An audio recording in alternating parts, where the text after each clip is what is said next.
Hey there, welcome to today's video. Let me jump right in there.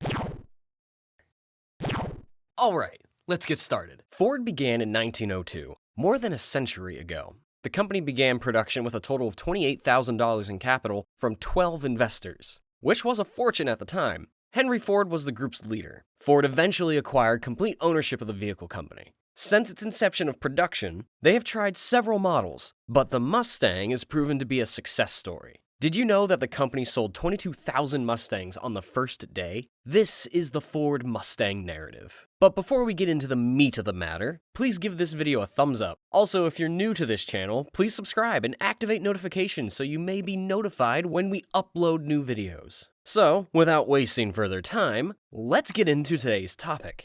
Ford released the 10 millionth Mustang in August 2018, underscoring the Mustang's success. This is a remarkable achievement. The car was a 2019 Wimbledon white convertible with a V8 engine, which matched the first 1965 Mustang. The Mustang's success spawned a slew of rivals from other American automakers, including the Chevrolet Camaro, the Pontiac Firebird, the AMC Javelin, and the Dodge Challenger. The Mustang also influenced coupe designs around the world, resulting in the Toyota Celica and Ford Capri being sold in the United States. The Mustang story goes way back when Lee Iacocca, Ford's vice president and general manager, envisioned a sporty youth car based on the compact Falcon in the early 1960s. The 1965 Mustang was unveiled at the World's Fair on April 17, 1964. Having been developed in record time on a shoestring budget, Ford expected 100,000 sales in the first year, but 22,000 were sold on the first day.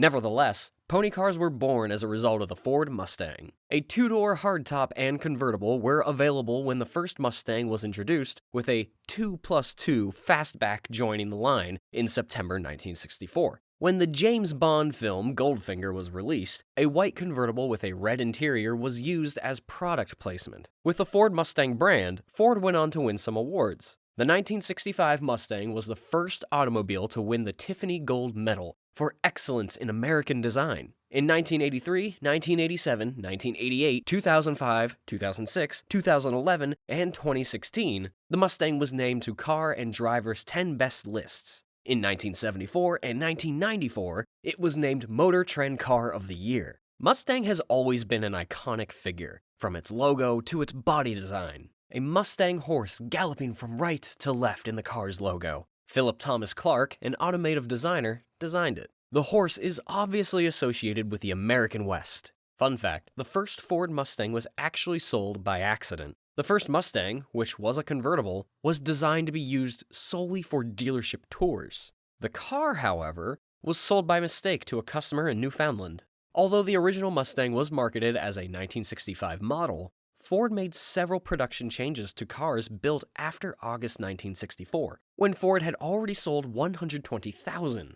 Early Mustangs are referred to as 1964 models by enthusiasts, while cars built after August are called late 1965s. The Mustang was introduced in two body styles, convertible and notchback, with the fastback joining the lineup in late 1965. Buyers could customize their Mustang to be anything from a cheap runabout to a weekend race car, thanks to a plethora of options. The total number of cars sold for the 1965 model year and the 1964 year was reported to be 681,000, which was nearly 7 times Ford's expectations. A 170 straight 6-engine, a 4.3-liter V8, and the iconic 289 V8 with up to 271 horsepower were part of the original engine lineup. The 6 was increased to 200 cubic inches in late 1965, and the 260 was supplemented by a 289 with a 2-barrel carburetor. Ford crafted the millionth Mustang on March 1, 1966. The Mustang underwent its first major transformation in 1967. The car's length, width, and weight were increased primarily to accommodate a big block engine. The top performer was the 390 V8. Which produced 335 horsepower, displacing the 289 as the top performer. The interior and exterior trim were updated, and the higher horsepower 289s were replaced with a new 302 V8. In addition, Ford made available a 428, a 7-liter Cobra Jet V8 with 335 horsepower and 440 pound-feet of torque for drag racing. The Ford Mustang grew in size and bulk for 1971, and a new buttressed rear window gave the sedan a distinct profile from previous Mustangs. However, engine options dwindled as emissions regulations tightened and Americans drifted away from muscle cars. The 6 was increased in displacement to 250 cubic inches, which is 4.1 liters, but the 429, which was the only big block at the time, was dropped for 1972, leaving the 351 as the largest engine.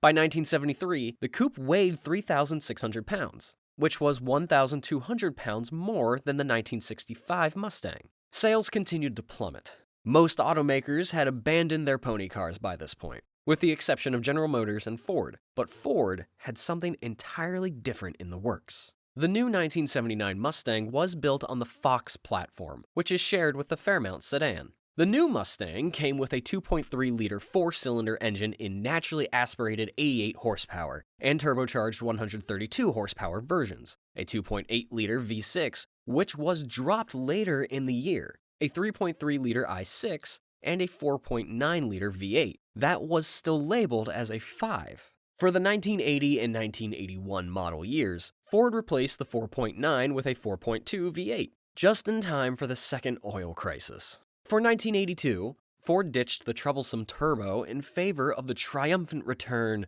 of the 4.9/5. The bad news was that Ford was now producing cop cars that could reach speeds of 140 miles per hour. Although it meant the street was safe, imagine what it would be like for a cop to ride in cars that were almost 2 times faster than the regular cars people owned then. It will undoubtedly be a tough one. What will happen to car chases? The cops would probably have gotten to you before the race began. When automakers figured out how to tune emissions, real performance returned to the Mustang lineup. For 1983, a new 3.8-liter V6 engine replaced the old straight 6. Coupled with the first convertible Mustang in a decade, and an enhanced 2.3-liter turbocharged engine. The V8 produced up to 175 horsepower.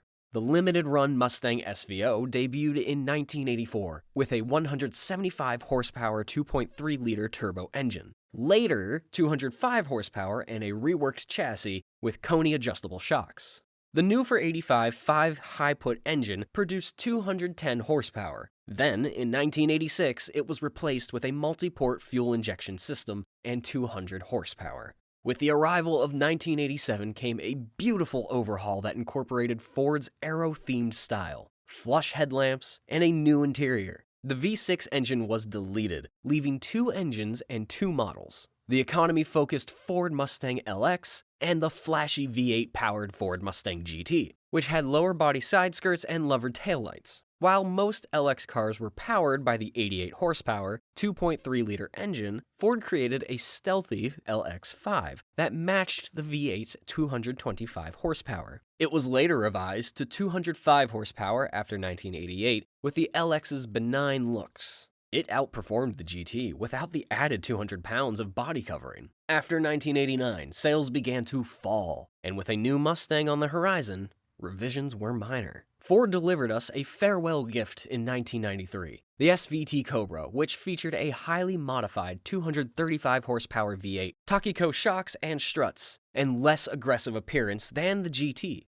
The race-ready Cobra R dropped the AC, audio, backseat, sound insulation, and power accessories in favor of chassis braces, eye-back springs, and adjustable Coney dampers. Ford produced only 170 Rs and fewer than 5,000 SVT Cobras. Ford polled Mustang fans and found that they wanted more recognizable Mustang cues. The 2005 Ford Mustang debuted with a squared-off design that paid homage to the original Mustang. Ford had finally abandoned the 25-plus-year-old Fox platform. However, the new Mustang kept the live rear axle to save money, a decision that the automotive press slammed. The 4-liter V6 in the base V6 Mustang produced 210 horsepower, while the 4.6-liter V8 produced 300 horsepower. The response from customers was so positive that GM launched its own program to revive the Camaro, while Chrysler revived the Dodge Challenger. In 2010, the 5th-generation Mustang received a facelift, just in time for the arrival of the new Camaro. Sequential taillights were one of the styling highlights, though they were not available on the original Mustang.